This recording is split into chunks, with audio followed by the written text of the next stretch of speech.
So I'm Molly Donovan. I'm the curator of art from 1975 to the present here at the National Gallery. And with me are Glenn Ligon, Janine Antoni, and Byron Kim.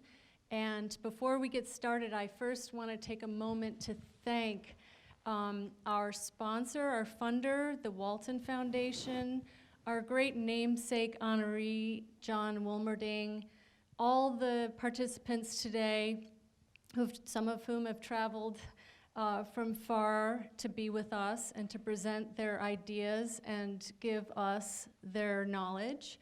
And all my colleagues here at the National Gallery who have worked very, very hard to bring together today's program. And in particular, I want to call out Allie Peel. I think she's worked hardest of all.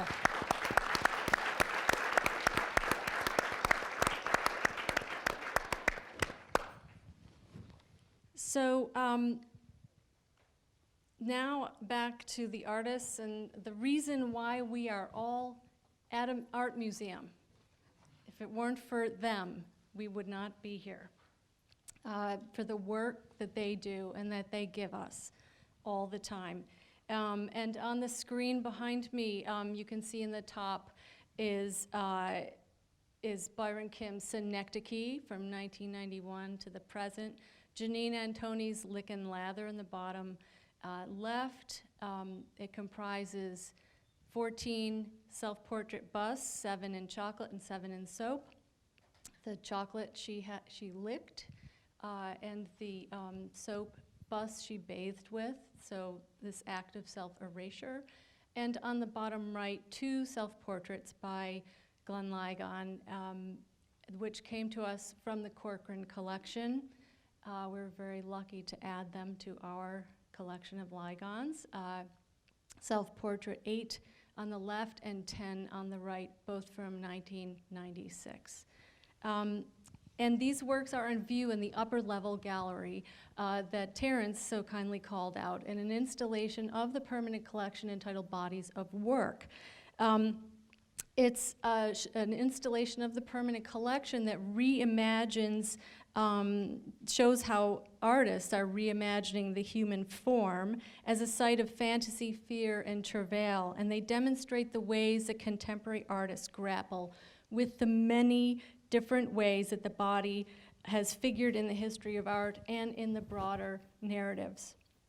And as the critic Britt Julius reminds us, art is as much about labor as it is about interpretation. So the process of making that goes into a body of work by an artist. And this term and these works provide a framework for understanding. These particular artists were the inspiration for this installation, and their works anchor a subset within bodies of work that focuses on portraiture, and that is the subject of a focus of today's symposium. So they, by extension, have provided the inspiration for our program today. So thank you. This is the capstone of a long day, and we're grateful that you are all here to join us. But it's also the capstone of a project that began many years ago here at the gallery to add the watershed works by each one of these artists to the National Gallery's collection. So it's extremely gratifying. Not only to have the works on view, but to have these artists here today. As I understand it, and you're going to have to correct me if I'm wrong, but I believe this is the first public program where all 3 of you have appeared. Is that right? I can't remember. I don't know. Sounds plausible. Yeah, it sounds right. And Sounds right. and this is not a random thing because these are, you've been in print together. Connie Llewellyn's interview from Eugenie's book. But they share a studio building. They see one another almost daily when they are in New York working. And so they have this synecdochical relationship. And I think it's remarkable, Glenn. Oh, and I was just going to say, we're in the same studio building. We don't share it, in that we don't own it. New York real estate. Okay. But we are literally down the hall from one another. Fine point of distinction, absolutely. And we've been together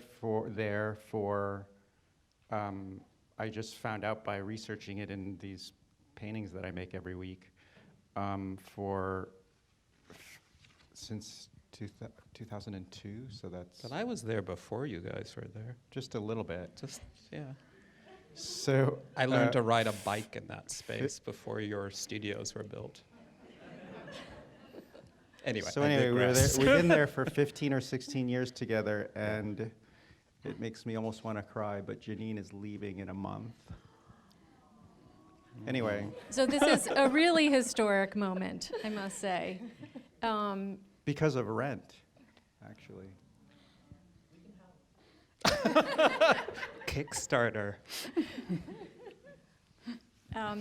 I just want to talk about for a second the fact that each of your practices is very distinct, and yet you share certain characteristics, and maybe through the studio building walls. Your works are all intertextual and discursive. They're specific and open, both, in the release of a powerful combination of American cultural legacies and the struggles of the self, as representational and the self and the group. And they're all representational, abstract, and conceptual. So I wanted to take the idea of bodies of work and share it with them, and what they did with this idea, in which they served for the inspiration, was to give it some shape, the presentation today. And each one chose one work from the beginnings of their career, and in this case, 3 works that were in the beginning point will be the Whitney Biennial from 1993, and then a work from the middle part of their career, and then a more recent work. So that's how the format will go. So as this chosen starting point from 1993, the Whitney Biennial, Byron shared a clip from a really interesting video that was made at the time by a group of high school students that were brought together by the Educational Video Center in New York City. And I want to call out the Educational Video Center director and one of the students who helped make the film 25 years ago, who are here. So please raise your hands. Thank you. We're delighted you were able to join us, and thank you for sending us the full documentary, from which we made a clip that we're going to show you now from the Whitney Biennial, where these students are interviewing the artists to try and understand and come to terms with this exhibition. Roll it, please. Thank you. Janine and Tony, for instance, choose on huge blocks of chocolate and lard in her work. And what is that? What's this? Yeah. These are the bites. Oh. You pick them off the floor, or do you catch them? I spit them out. Oh. And this is what I melted. I put this melted in a double boiler.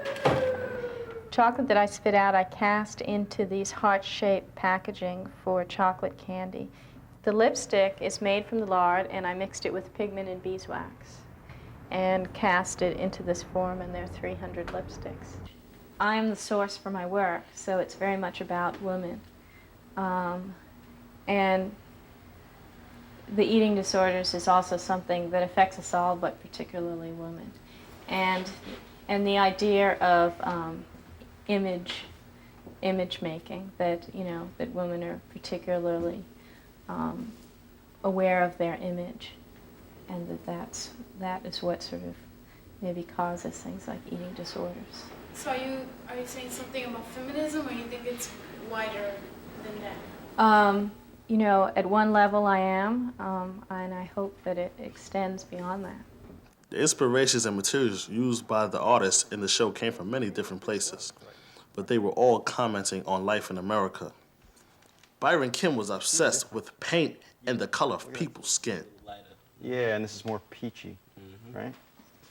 It's funny, my mom calls every once in a while and either talks to me or my wife, and she's worried because she thinks I only have one idea.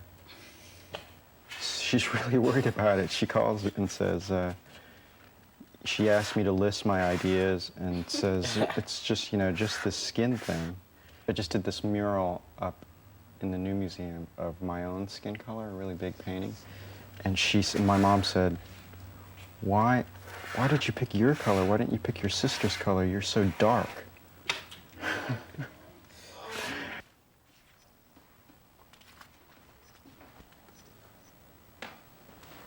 Basically, there's this ridiculous aspect to this project, or to making paintings so minimal, that there's something funny about it. I don't talk about that often, but that's definitely a part of it. It's not like ha-ha funny, but I think that, to me, sometimes the just barely funny is really funny. There were naked bodies all over the Whitney. Glenn Lagon's installation used Robert Mapplethorpe's photographs to explore questions of sex, stereotypes, and homophobia. These men depicted on the wall are me on some level, you know, or could be me, or could be related to me, or people that I know. I don't think there is such a thing as pure beauty, you know, our ideas of beauty. I mean, especially, you know, in talking about representations of black men have never really been thought of in the dominant culture as beautiful, you know. Black people historically have not been thought of as beautiful. So, I mean, already that tells you that ideas of sort of beauty are bound by the culture, don't exist in the sort of absolute space. So I think what's interesting about the work that I'm seeing in the biennial is that it really does force people to think about what role art might play. That art is not necessarily something that's gonna like make your eye rest. That the art is really about making your head work. Which isn't to say that things shouldn't be beautiful, but I think we're just at a point where that's not enough. Ooh. Just Yeah. Well, this, it's very interesting to see those clips, because I don't know if can be so articulate about this project now, but it seemed on film I was very, very articulate about what I was doing. But it's interesting over time, your perception of what a piece is or what the motivations were behind it change. I mean, this piece basically, well, to start, I would say all my works is quotation in one form or another, text-based paintings that have quotes from authors in it. And this project, Notes on the Margin of the Black Book, I saw as an extension of that, in that it uses images from Robert Mapplethorpe's Black Book. I think there's that, which is a collection of 91 or 93, I can't remember, 91 images of black men that he's taken and collected in a book. It was never an exhibition, it was simply a collection of his photographs of a particular subject matter. And the work sort of operated in the context, for me, of work I sort of felt like I had to go through in order to talk about black bodies, black masculinity, black sexuality. This is the work that was being shown, celebrated in museum exhibitions and gallery exhibitions. This is the work that was being debated in the halls of Congress in terms of questions of censorship and homophobia and government funding of the arts. And so I felt like I kind of had to take it on in some ways. And so the piece became this presentation of the photographs that Mapplethorpe took, cut directly from the Black Book, and then a collection of quotes way too small to read in these images, though I'll read one or two of them here. I have the text. Collected from a huge variety of sources, people I interviewed about these photographs, commentators that were talking directly about the photographs like Bell Hooks or the poet Essex Hemphill, people who objected to the photographs, right-wing commentaries, art critics, models who'd sat for the photographs. So the idea was to create this sort of huge kind of anthology, if you will, of ideas about these kinds of representations.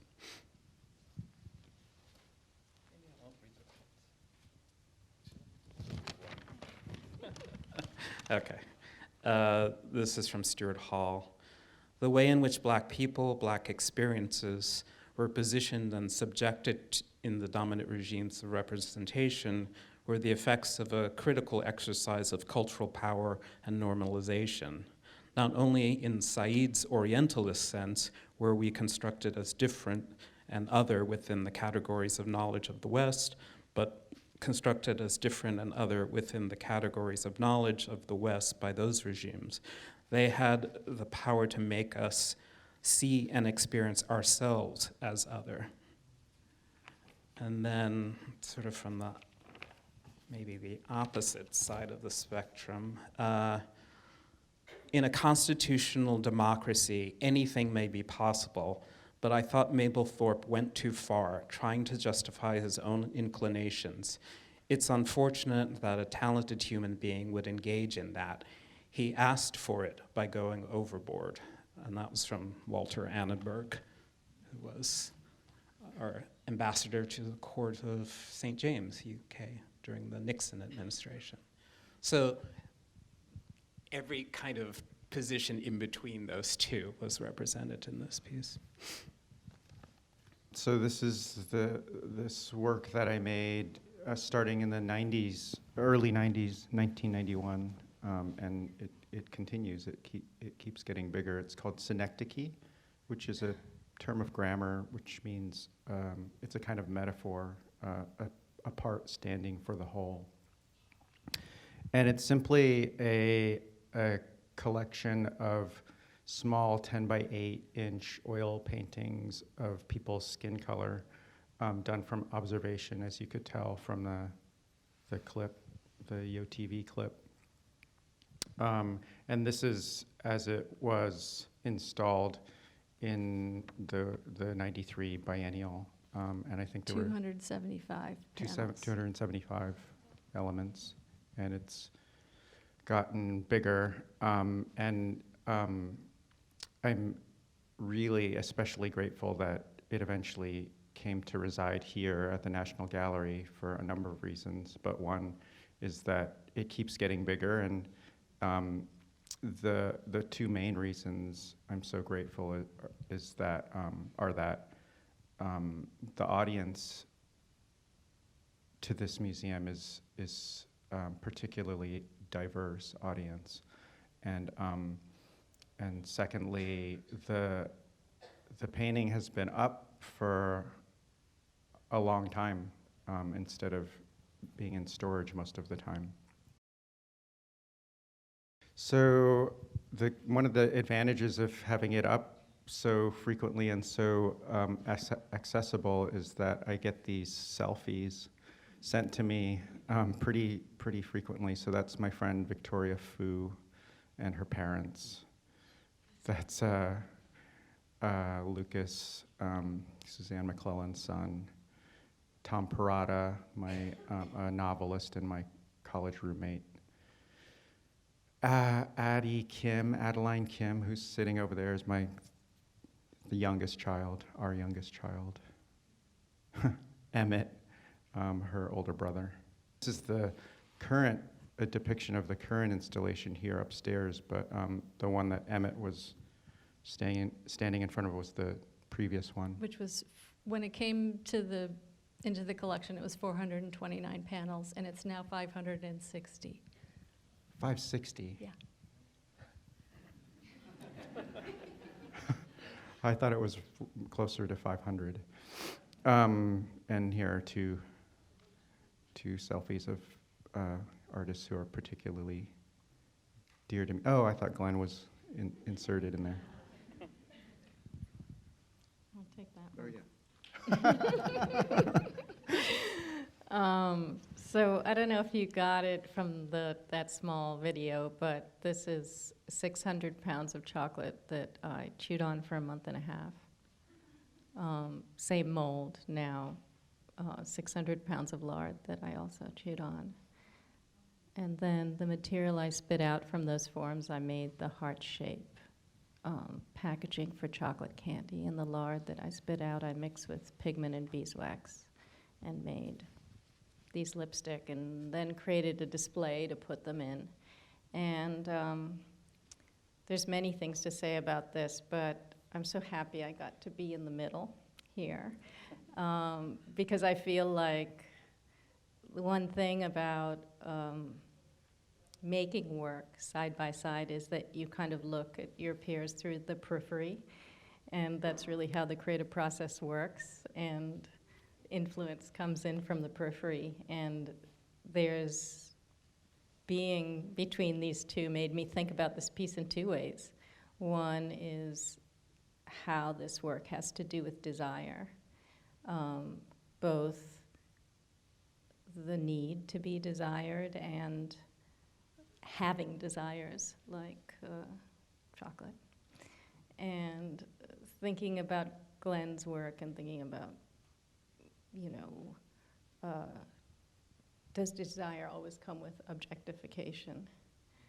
So I think that's really an important topic in the work. And the other thing that is important to say is, Byron's use of the monochrome and my use of the cube, and, thinking about minimalism and how it was so ubiquitous that it cut out any possibility of any other forms. I hope people look back at our generation and say that was the generation of pluralism and a place of possibility of form. But minimalism was easy to make fun of because it did that to itself. I just wanted to quote Felix. I'm going to do a really bad job of it, but my favorite interview is between Tim Rollins and Felix. And Felix talks about how he took a form that was sanctioned by art history, something that looked like art, and he infected it from the inside. And infect was a good word for Felix. He said that, marginal people stay on the margins and put waves into the center, but he wanted to locate himself at the center and corrupt it from that place. So that, I took that to heart with Nah. I just want to, what I'm hearing and seeing is this reference in each of your works in the Whitney Biennial to art history, to Mapplethorpe's exhibition and reception, minimalism, monochrome painting, portraiture. So I'm just wondering if you can kind of address that as an idea, art history, and why it was so meaningful in this moment, and why, for those who don't know about the '93 Whitney Biennial, it was, excoriated. It was really attacked, and only over time have critics come to eat their words that they wrote back then, and have people come to understand its incredible importance, and it is now deeply understood and widely appreciated as one of the most important exhibitions of the recent 50 years. Oh, I was just going to briefly say that I think the Felix Gonzalez Torres quotation that Janine just made really gets to it. You know, we all sought to take art history, either very recent art history or distant art history. This isn't our only strategy, but one of them was to take it and try to explode it in order to move forward at that point in the early 90s. I think maybe for me it was more about something on the lines of what Felix meant. It was like inhabiting something that already looked like art. I remember I was just talking about this to someone the other day, about this piece, Notes on the Margin, and one of the critics that wrote about that show said, Glenn Ligon is a closet formalist, looking at this piece. And I thought, yes, exactly. But I know what they meant was art by colored folks is supposed to be messy. Because if you think about it, why, you know, everything is formal, you know. But what he meant was like, I didn't know someone like you could do that. And I think that's kind of what's in Felix's quote about inhabiting, you know, a sanctioned form of this looks like art, except it's contaminated with the social. You know, it's my boyfriend's weight. You know, it's contaminated with the sentimental, with the world, basically. And that's kind of, that taking on of that form, I think, was really important for me in terms of that piece. Yeah, I think it's a kind of locating of oneself, a holding ground. I belong here. I'm going to be in dialogue with this thing. I used to say that the Bite summed up my relationship to art history. It's both intimate and aggressive. That art history made me as an artist and excluded me as a woman.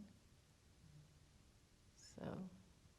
One thing that's just occurring to me now, which is very obvious, is that to use minimalism or the grid in order to and sort of adulterate it in this way is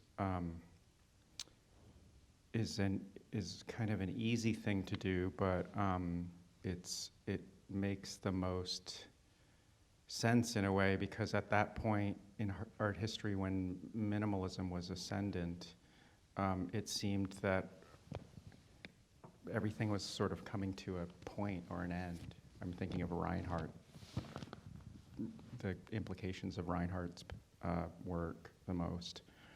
Even though he, in a way, sort of preceded high minimalism. I guess that's my point. I think I had more of a point, but I lost my train of thought. Probably would have been able to complete that thought when I was in my 20s, but 30s, but maybe not. Well, I think it speaks to this idea of the opening, the discursive in each of your works. You know, it's the question that Terrence was talking about, the body's question, this interrogation, this exercise of broadening, not constricting, which goes to some of the questions that some of the our audience was asking. What is art? You know, it's about the broadening definition of art and not the constricting definition of art. So.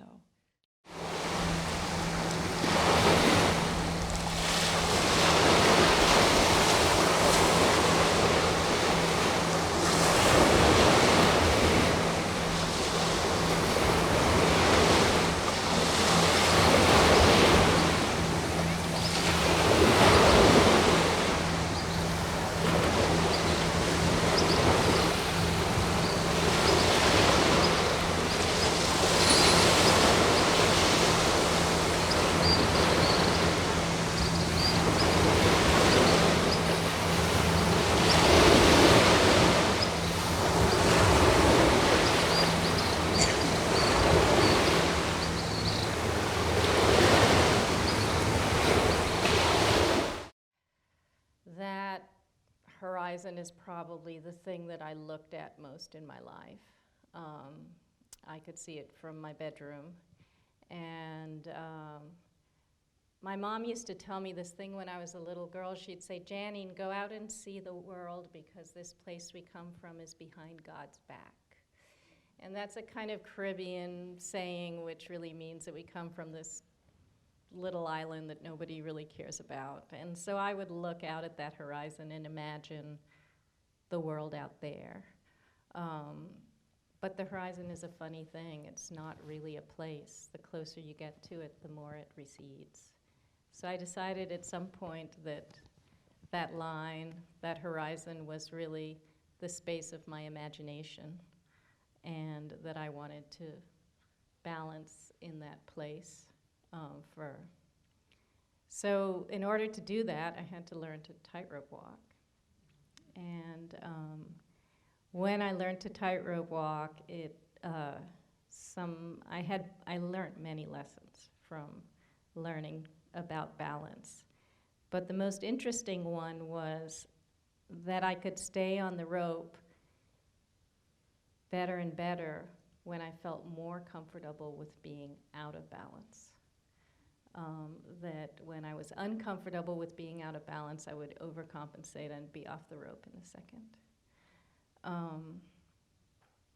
So I guess I'm thinking about that view and how the horizon is one of those places, kind of like the night sky or the sky in itself, that I don't know, I have two feelings when I look out at those kinds of awe-inspiring places. The feeling of being really small and insignificant, and at the same time the feeling of being totally interconnected. And so I'm interested in that imaginative space that it creates for me and how liberating that space can be. So on a personal level, it definitely has to do with where I come from and where I wanted to go. And then on another level, it's about nature and the sublime and hope, I guess. And that was made about almost 10 years after NAW. Really? 2002. Okay. Yeah, it's called Touch. So just to give an idea of the span and the space between the two works. Right, and I should say that it was made so that when I lined up the tightrope, that the weight of my body just brought me to that moment. So it's really about all of us waiting for me to walk on the horizon, and knowing that that can only last for a second, but how we collectively wait for that kind of illusion. I started a series of paintings using a text by James Baldwin in 1996. The essay that Baldwin wrote was called Stranger in the Village. It was written in the early 50s. It's about many things, but primarily it's about his encounter with a small Swiss mountain village in the 50s. He's gone there to write a novel. He's staying in the chalet of his lover's family. And he says in the essay that for many of the inhabitants, he's the first black person they've seen. And there's a kind of fascination with him as a figure. And he sort of goes on in that essay to talk about what it means to be another, what it means to have a relationship that the villagers have to European culture and history and his relationship to it. He talks about how the villagers see him as Africans because black people come from Africa, not from America. The image of America that is whiteness, not blackness as it is now. But I really got fascinated in the essay because it is about, in a way, a kind of density and opacity and an inability to be read. And the paintings became sort of more and more, you can see one of them, black on black, using just oil stick at first, and then oil stick and coal dust, this sort of shiny waste material from coal processing. And so they have this text in them from Baldwin's essay, but very, very dense and very difficult to read. And that kind of staging of the difficulty in the paintings was about, it seemed to me, what Baldwin was talking about, this desire that he has through the writing of this essay to be in touch, basically, to explain himself to the world, to understand this sort of question of otherness, but also for me, the difficulty of that, how language doesn't quite work for that, how there's a kind of failure to that. So this oscillation, I think, between this sort of legibility and opacity, density of the material, but then the density of the material makes it unreadable. And sort of this oscillation between. But it was interesting when Janine was talking about this sort of sense of going out. When I think about it, Baldwin had to leave America, really, to find himself as a writer. So there is this sense of one has to go towards the other, He put himself in a position in order to put himself in a position of difficulty in order to become the writer that he became. But he was also very deeply interested in America as a project and used this kind of otherness, this sort of self-exile as a way to look at American society and try to understand it and explain it through his novels and essays.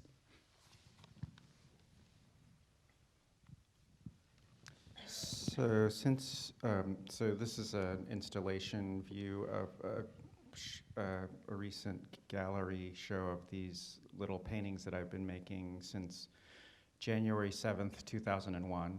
And here's the one that I made that day, January 7th, 2001. Clear, snow melting, dripped into the painting every Sunday, ? Byron Kim, I signed it on the front. 7 January 2001. So every week since then, I've made a little painting of the sky and then written a kind of diary entry on the face of it. In the beginning, I guess I was afraid to actually put the writing on the painting itself, so it was relegated to this space in the bottom. Eventually, I began to write the words directly on the painting, and since I've done that since then till now, I think there are more of them. Well, there definitely are more of them than there are skin paintings, because I think there are over 800 now. So there are just a couple examples of them, but I was leafing through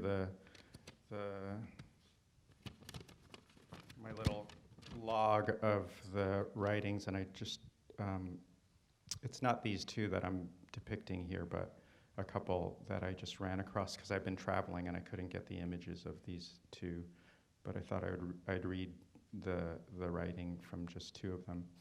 So 3/18/01, 6:15 a.m., 760 Chestnut Street, San Francisco.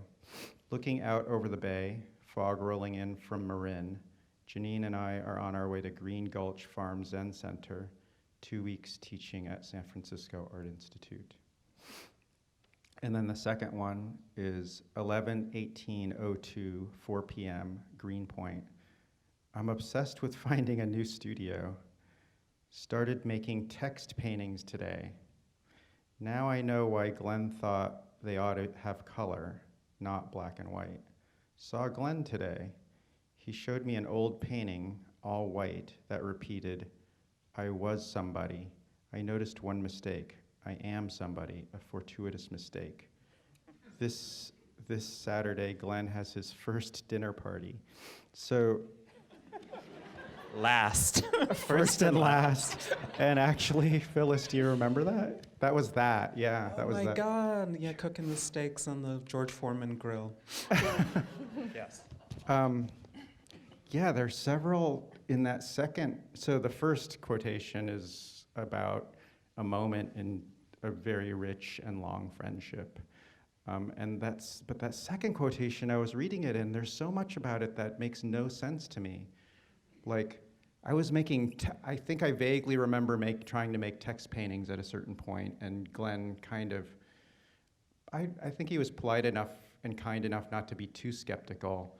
And he clearly had some comment about it, which I don't remember except for having read that. But the strange thing is that I seem to have thought that I was making an attempt at making text paintings at that moment in 2002, but I've been making these paintings since 2001, and it's only in 2018 with this show that I realized that these are text paintings, because somebody said so at the opening.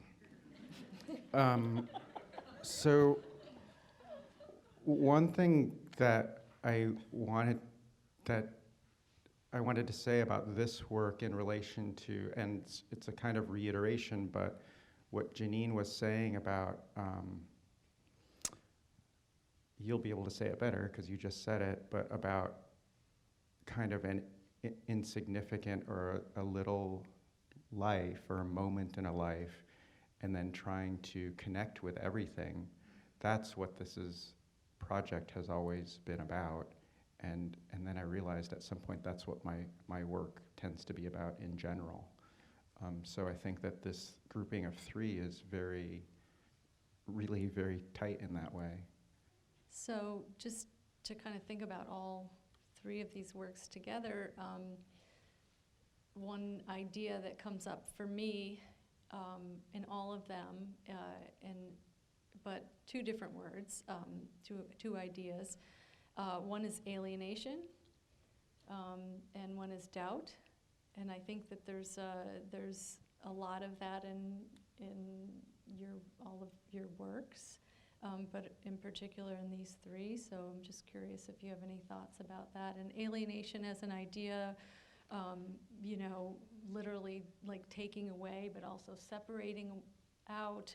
It has different valences at different times in the history of post-war philosophy, but I think it's making a comeback.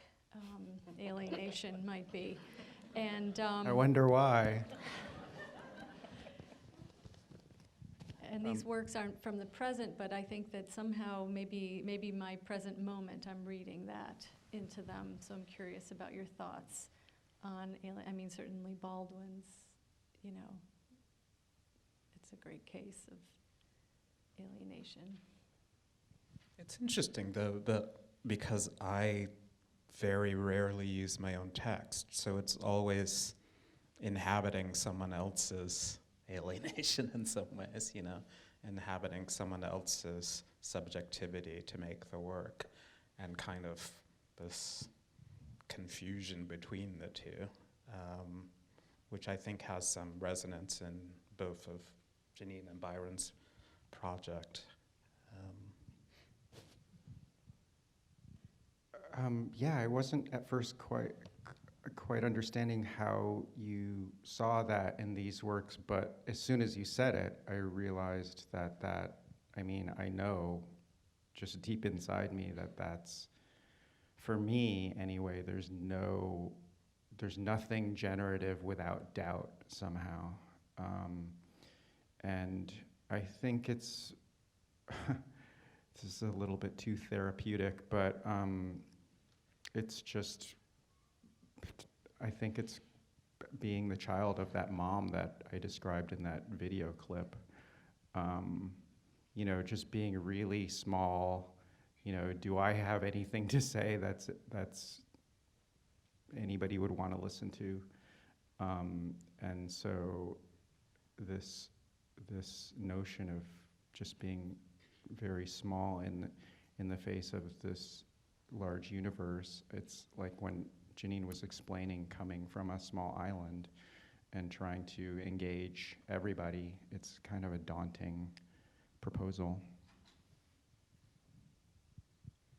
I mean, oftentimes when you try to look at the self in relationship to the world, it can be alienating. I mean, I think that's what the experience of Baldwin traveling to see himself as American. But something about the two pieces Byron has shown that struck me is that both of them are, maybe this is just because I know Byron well, they're an excuse for relating.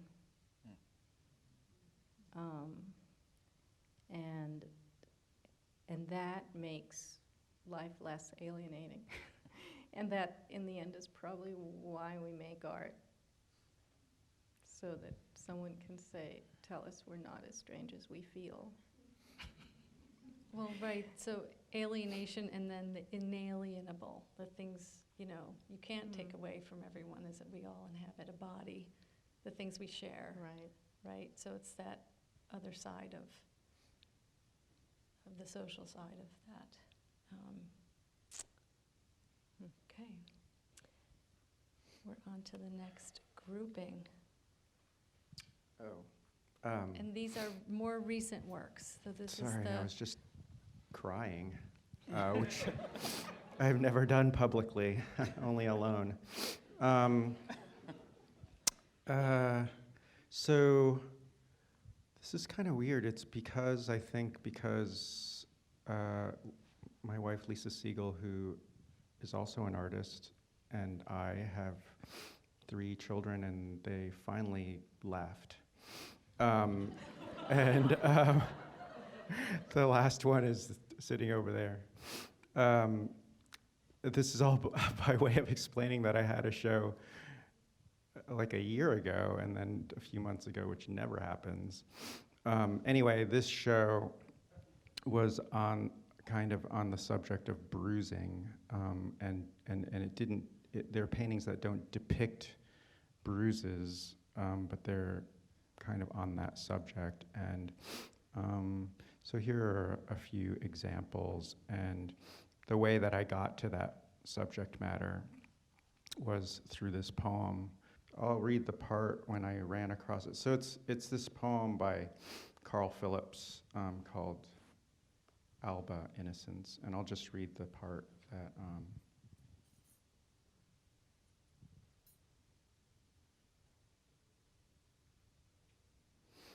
he's waking up. It's dawn, and he sees his lover next to him. I have to shut my one good eye, and at once the leaves falling, but now blurred, make it possible to see how it happens. A bruise lifting itself over time, from the darker blues to slowly something like amber, to at last whatever before the wounding the flesh was, imagining the flesh before or without knowledge. I want to say it is most like song untrained, whose beauty, when it occurs, surprises even itself. But isn't it also more commonly just meat, or isn't it good soil waiting that cannot know that it is waiting? And it goes on. So when I ran across that passage of that poem, I recognized it as the perfect subject matter for me, and I was thinking of the bruise without any context. And I've made this mistake many times in my painting career, which is to try to focus on something so intently without context that it doesn't work. And sometimes I'll do it for a whole year, and then usually it's Glenn and Lisa who will tell me it's not working and I have to abandon it. In this case, I kept working, and eventually it started to work, and of course it started to work because I gave it a context which was skin, and the way that I did so was very different from the original skin paintings because the fabric of the painting is very much implicated. So these paintings are made with natural dyes where I'm unstretching the painting and dyeing it with indigo and sandalwood and gardenia flower and this and that. And then later maybe adding oil with a little bit of ochre pigments to use the earth and iron, which is what gives our blood its color. Anyway, that's enough of an explanation of that body of work. And what are you using to make on the surface?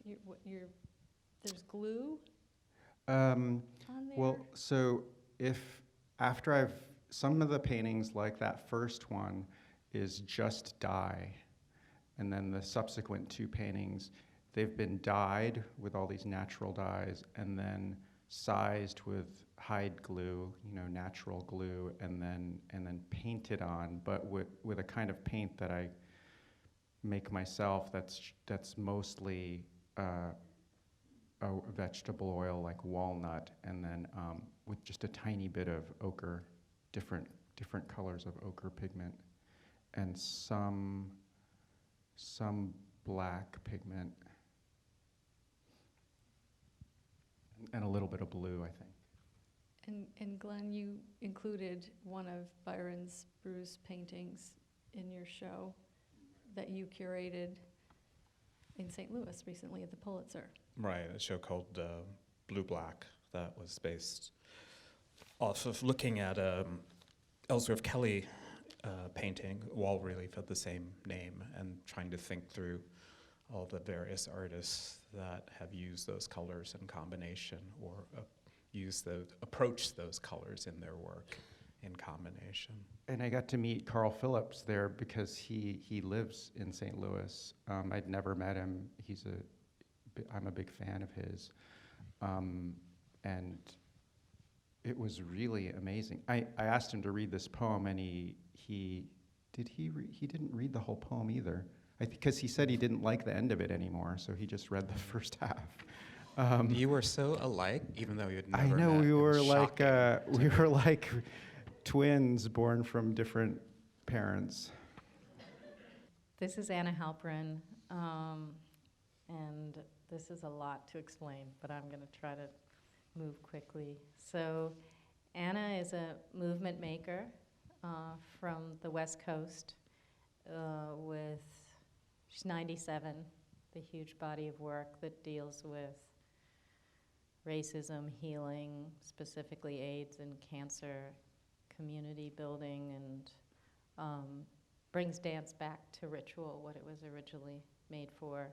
And I've been very blessed to be able to work with her in the past several years. And I want to show you a collaboration we did together. I asked her if she would help me do a retrospective of my work in dance, and she completely ignored me and said, I know exactly what to do with you, Janine.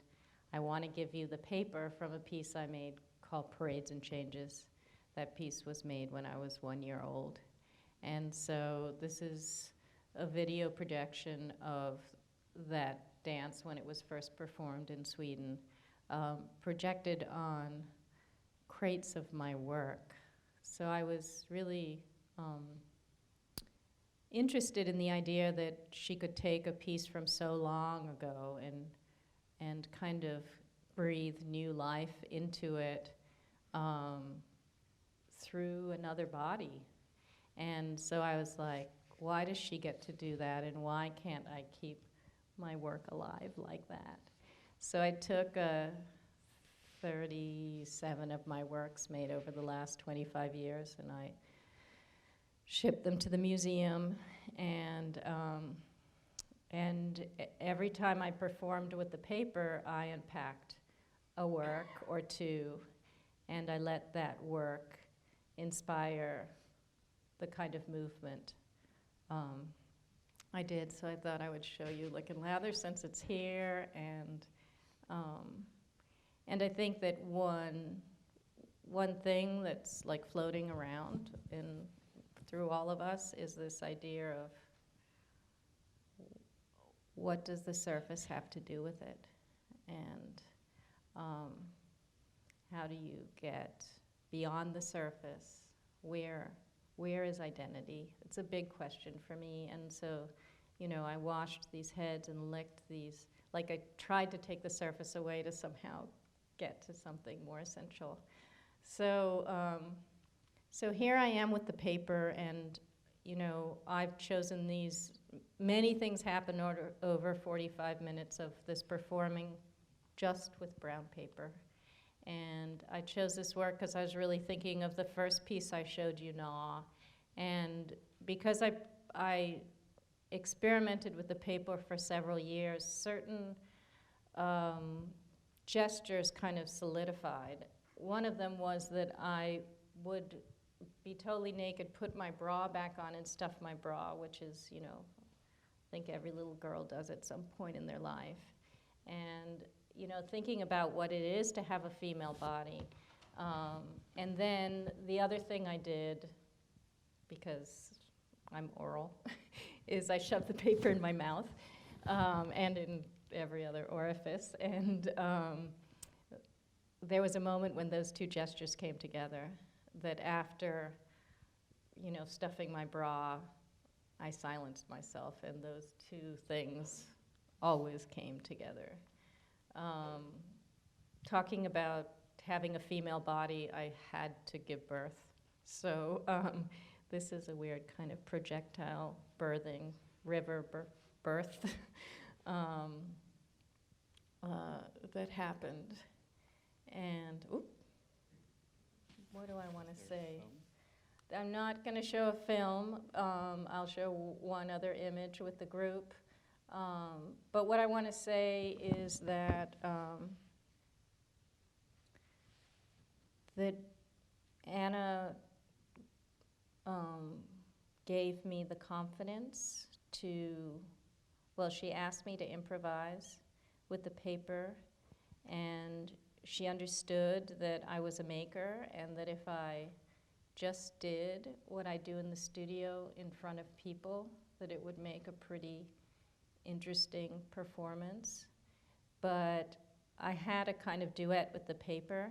The paper had this ability to make image after image after image. And what she really did is she just threw me into my unconscious, and shocking things appeared to me. And it's been one of the greatest gifts I've been given as an artist, that she believed in me, but also gave me, she's not a choreographer that would teach me a step, but she created the conditions for me to find things that I didn't know were there. And you essentially regenerated the work, Yes. her work, but her your own work and my own work. Your So own we work. met in this weird place, and I should say that my work is very indebted to female artists of the 70s, so it's not a surprise that I would find someone of that same generation from dance. But in terms of your overall body of work, this is a very recent, it was about a year ago, and it's the closest thing to a retrospective, you know, right? Right. So It's the way to avoid one. right, to regenerate your work. But to keep the work alive, to go back, and that's what this feels like too, to be able to talk about the work in relation. And each instead- one of you have had an opportunity to kind of look back at this point in your career. It seems like Anna was giving you permission on a number of different levels. Yeah. We'll talk about that later. Or now. Let's let Glenn go. Okay. There's a bunch of neons that started in, I don't know when I started doing news, it was 2000 something. The American neons maybe started in mid-2000s, and I was just thinking about Do you know my dates? Well, we moved to the studio in 2002, so you couldn't have been before that. No, because Because the the neon neon guys are guy. in the same studio building. Yes, because I walked by their shop for 3 years before I went in. And then I went in and did a tour. And I said something really stupid, but stupid things often launch work. I asked them, what about black neon? And they said, black is the absence of light. And I had to give it to them on that one. But then they thought about it, we thought about it, and they came up with a solution, which is painting a neon tube with black paint on the front. So the light is still there, but it's also eclipsed by this black paint. And that's totally stolen from other artists and advertising and all sorts of things. But all my work is from something, you know. And that word seemed particularly interesting because it's so overloaded and overdetermined, and it seemed a bit outrageous to play with it in this way. You know, just taking the word and flipping it around in Photoshop. And that's actually how this piece came about. I have no Photoshop skills, but I can make things flip horizontally and vertically. And I flipped, you know, in this lettering, American typewriter, flipped the word America, I think accidentally, horizontally. And I'm like, why is the A still the A, but the E is backwards? And I thought, oh, bilateral symmetry. And so I thought, oh, it's interesting that these letters are kind of turned towards the wall now. So basically, it's one of those neons, if you can imagine, the one on the bottom, if you imagine it flipped. I mean, it's upside down, but you do it in your head. Turn it right side up, and then flip it towards the wall, a letter at a time. And you sort of end up with that. And the And so it's title of literally- this work? Rukin figure. I never know if I'm pronouncing that right. Perfect. Which is this figure that you see in Caspar Friedrich paintings of the figure looking out of the landscape and their back is to you. So you're looking at a figure in a painting who is looking out over mostly a landscape, a seascape, and the back is to you. So you're looking at a back figure. And so that's sort of this idea of America both facing you and turning away from you. So That's a great title. That's what that word means. That's yeah. to have a word for that. That's amazing. Well, that's funny because the title came before the piece. I always wanted to do a piece based on that idea, but I don't make that kind of work, basically. So I had an idea, though, along those lines, that your silkscreen, you know, your self-portrait, back, is a Rukin figure. Yeah, but I never thought of it that way. In the same way that Interesting. Byron said he Yeah. never thought of them as text paintings, the Sunday paintings. I Right. never thought of it, ever thought of it that way. That work connects to Yeah. this. And then a recent piece is this, which is hard to talk about because I actually haven't even seen it. It just got packed up for a show. But again, it's one of those things where you think of something very obvious that someone has probably done, and you do it anyway. So my neon guy's like, has anyone ever asked you to, make their hands in neon? And they kind of look at me and roll their eyes like, never. So like, how is that possible? So I actually made that piece, but it wasn't a piece. It was just my hands traced and made in neon, and a small version of them, life-size. And then I'm doing a show in Naples and was thinking about various people connected to Naples or connected to Italy and thinking about, sort of the idea of like dealing with the context in which I'm showing in. So going through my head, I was like, oh, Oscar Wilde lived in Naples, and Andy Warhol had an important show in Naples. Joseph Beuys went to Naples over and over again. I'm thinking through all these sort of connections. But I sort of settled on the filmmaker Pasolini. And in the late 60s, he had this idea for a series of films that would be interconnected, and the title was going to be Notes on a Poem for the Third World. And it was going to be shot in India, Africa, the Arab world, South America, and what he called the black ghettos of America.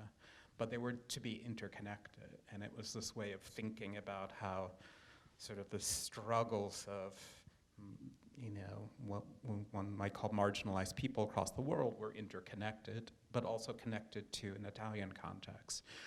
And so I love that idea of that project, and so I think of this piece, which doesn't have a title, or its title is Notes on a Poem for the Third World, Chapter 1. So it is the first of 5 neons using hands that are in relationship to this film project that Pasolini never actually completed. He completed sections of it, but he never actually did it. So it's almost like making the sets for this film project.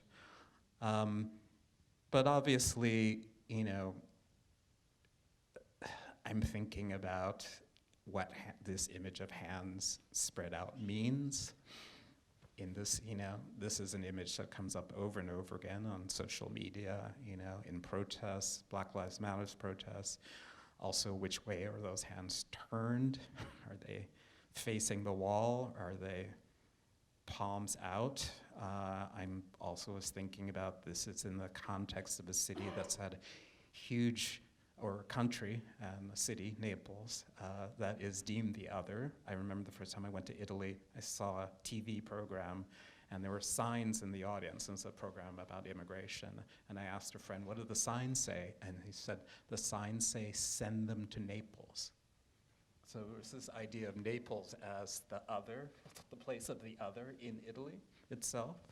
And I was thinking about that in terms of like the immigration to Naples from Africa and the Middle East, and the rightward turn in the politics there. So all of that kind of got drawn into, in a strange way, a piece that had nothing to do with that. It was simply me tracing my hands, but finding you were talking about context, finding I don't know if that was exactly the word you used, Byron, but like context for something, and suddenly it makes sense.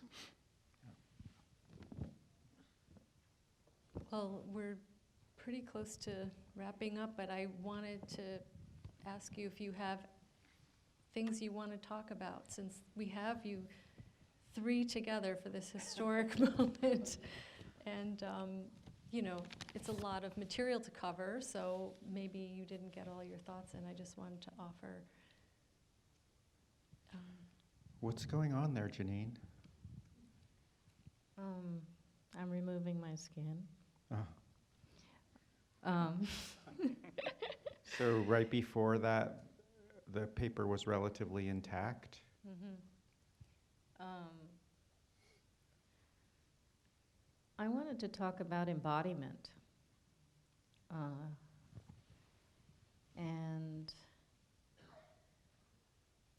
I feel like we live in a culture that is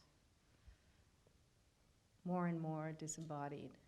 And in the context of the things we've been talking about, I'm wondering what happens to us when we don't live in our bodies, when our bodies are just vehicles for our thinking mind. And how does even looking at work put you back into your body? And why we're so afraid of our bodies. I kind of feel that if we take advantage of our bodies for the sake of our minds, it's not a big leap to take advantage of other bodies, and from there to take advantage of the environment. So that's a thought that has been coming up with many things that we've been saying. What is a body? And a body that has pain and has feelings. It's interesting to think about that in terms of the show upstairs, but also to think about it in terms of the extraordinary amount of young figurative painters there are, and how important those discussions have been. I'm thinking, obviously, the portraits of the Obamas and how much attention those have gotten in what sometimes, art historians talking about that as a genre, portraiture as a sort of discredited genre. But I think any gallery that I go into, any museum, is really interested in the body and figuration, and particularly artists of color, painters. And really, it's really interesting that it's come back at this moment when this other thing happens, when we seemingly can leave our bodies behind. That's the promise of the technology. And there's this kind of insistence among artists. It's a really interesting paradox that the next generation is going through and is going to go through. I was asking, we have 3 kids, and 2 of them don't know how to drive, and I think one of them may never decide to get a license. But I've been spending a lot of time in California. This is a weird digression, but I've been spending a lot of time in California, and the oldest friend that I have, I've been friends with him for 56 years. He was talking about his teenage son, and then he happened to mention that he doesn't drive, and I thought, how is that possible? It's possible for a New York teenager not to drive, like in our time, right? And now. But a California teenager, I thought that's impossible. But he said that that's pretty common these days, or at least he knows it's not just his kid. And I couldn't get my mind around it. And then I realized he was just telling me, yeah, he playing a lot of video games, and he doesn't need to go out of the house because he meets his friends online. And when he said that, I just realized, wow. I mean, I kind of knew that already, but I started thinking about self-driving cars, and it's just going to be a completely different world really soon. Is it the movie WALL-E, where all the bodies are just conveyed around? Is that the right one? I always think about that, how prophetic that was. These bodies are just cruising around on conveyor belts, blobs, not people, kind of the forethought involved in coming up with that creative product. But I was thinking about the bruise paintings and thinking about how a bruise comes from a strike from the outside, but the bruise itself is coming from the inside out. And again, we're back to that surface. Like, what's the communication that's happening? How does the inside come to meet the outside? Was that part of the motivation to seek out someone like Anna Halpern to work with? Yeah, but I only figured that out afterwards, that she was giving me something that I didn't have access to. Mm-hmm. You know what I was thinking about with you saying that, we're back to painting the figure again, and thinking about what bodies do we need to see and how do we need to see them, and what images need to be out there in the world. And that's something that maybe young people can Right. Yeah, can bodies give. are not finished business for certain people. It's not finished.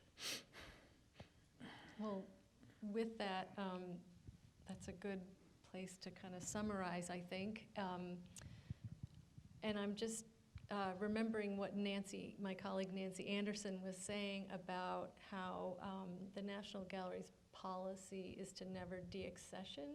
We never let go of a work of art, and we're very, very grateful that your works will never leave our collection. They will always be here. That idea reminds me of something that Greg Bordowitz wrote in a book on your painting, I'm a Man painting, in the National Gallery's collection.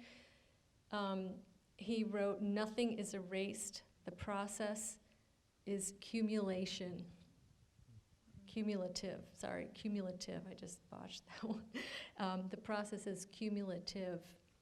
And really, that's what we're talking about here, about the process of the body, that the work is never done. That's what the show, Bodies of Work, is really trying to frame, that the work is never done and that nothing is ever erased. So, thank you very much for joining us today. Thank you. Thanks for inviting